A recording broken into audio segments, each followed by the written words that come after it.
গনি দরবারে উসমান গনি রাদিয়াল্লাহু তাআলা আনহু দরবারে যাইয়ে যখন চিঠিটা দিয়ে দিলেন, এই চিঠি দেখিয়া এবার যাইয়া দেখেন কেশিয়ার এবং ওসমান গনি দুজনে হাসাহাসি করতে আছে। কথা বলেন না, কেন হাসতে আছেন? বলে সাইরানার হিসাব মিলছে, সাইরানার হিসাব মিলছে।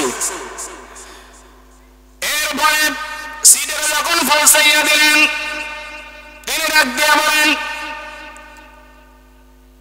এটা সিটের দিছে কি তোমার কাছে? বলে মুহাম্মদুর রাসূলুল্লাহ সাল্লাল্লাহু আলাইহি ওয়াসাল্লাম। সাথে হয়ে সিটিটায় একটা সময় দিলেন, আবার ডাক দিয়া বলে সিটিটা কে দিছে? বলে মুহাম্মদুর রাসূলুল্লাহ সাল্লাল্লাহু। সিটিটা আবার সময় দিলেন, আবার বলে সিটিটা কে দিছে? সিটিটা দিছে মুহাম্মদুর রাসূলুল্লাহ সাল্লাল্লাহু আলাইহি ওয়াসাল্লাম। আবারও সিটিটাকে সময় দিয়া যখন আবারও জিজ্ঞাসা করে, ওই সাহাবী তত্ত্ব হইয়া বলে তুই বারবার সাইরার হিসাবের জন্য কেশিয়ারের সাথে ঝগড়া করে মাথা খারাপ হয়েছে, তুই ধরে আর থাকবো না, যা তোর টিয়ারও দরকার নাই। বুঝুন নাই, রাসূলের কাছে চলিয়া গেলেন পয়গম্বর সাইরার হিসাবের জন্য যে ওসমান কেশিয়ারের সাথে ধমকাধমকি করে, আর সে আবার 2000 টাকা দিব পারতেন না, আমার না বললে দিলে তো। সাথে সাথে পয়গম্বর ডাক দিয়া কয়, আল্লাহ গো, আমার উসমান গনি তো এমন হওয়ার কথা না। সুবহানাল্লাহ। রাসূল যখন এই কথা বলতে আছেন, এমন সময় উসমান গনি রাদিয়াল্লাহু তাআলা আনহু এক বস্তা টাকা লইয়া পয়গম্বরের দরজায় হাজির। আর বলেন সুবহানাল্লাহ। দরজায় আয়েশা হাজির। ডাক দিয়া কয়, পয়গম্বর ও উসমান রে, এতগুলো টাকা আনছো কেন? সাহাবীকে 2000 টাকা দিলে তো হইতো। সুবহানাল্লাহ। ওসমান গনি চোখের পানি ছাড়িয়া ডাক দিয়া কয়, পয়গম্বর আপনার সাহাবী যখন আপনার কথা শুনলেন, আপনার কথা আমার কাছে এত মজা লাগে, আমি আপনার কথা একবার শুনছি, সাথে সাথে আমি নিয়ত করছি 2000 দিব। সুবহানাল্লাহ। আবার যখন সাহাবী ভাই আপনার কথা দ্বিতীয়বার বলছে, আমি ভাবছি আরো 2000 দিব। সুবহানাল্লাহ। 3বার যখন বলছে, আমি নিয়ত করছি 6000। পয়গম্বর গো, আপনার কথাটা যদি ওই সাহাবী বারবার বলতেন, বারবার 2000 করিয়ে দিতাম। সুবহানাল্লাহ। 3বার সাহাবী বলেছেন, আমি 6000 দিলাম, আর আপনার সিটির বিনিময় দিছি কয় হাজার? 2000। সিটির বিনিময় দিলাম 2000, মোট সিটির বিনিময় 2000, এমনি দিছি 6000, মোট 8000 টাকার বস্তা নিয়া আল্লাহর রাসূলের কাছে হযরত ওসমান গনি হাজির। এই পয়গম্বরের মুহাব্বতের মাদ্রাসা। কেন আমরা এদিকে ওদিকে যাব? কেন আমরা মন্দ বলবো? কেন আমরা হুজুরদেরকে গালাগালি করবো? কেন আমরা মাদ্রাসা ছাত্রদেরকে আমরা ডাকাটা জোরে টাকাইব? বুঝেন নাই মনে হয়?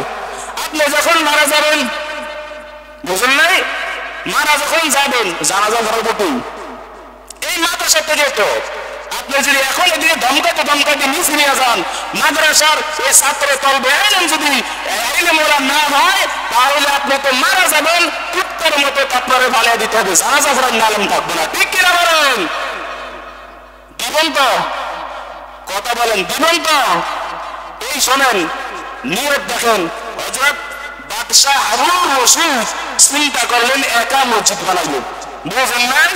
কেউ দান নিবেন না, তার কম নাই।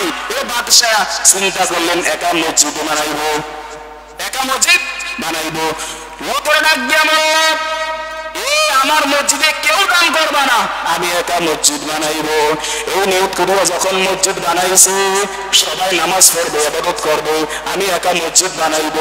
এই নিয়ত করিয়া যখন মসজিদ বানাইলেন, বানাইয়া যখন যেই দিন ওই মসজিদ উদ্বোধন হইল, সকলে নামাজ পড়লো, ইবাদত শুরু করিয়া দিল। ওই গভীর রাত্রে যখন রাত্রে ঘুমাইছে, গভীর রাত্রে স্বপ্নে তিনি দেখতে আছেন আল্লাহ তাআলা খুশি হইয়া ওই মসজিদ বানানোর কারণে তাকে একটা জান্নাত উপহার দিয়ে দিল। সুবহানাল্লাহ বলেন।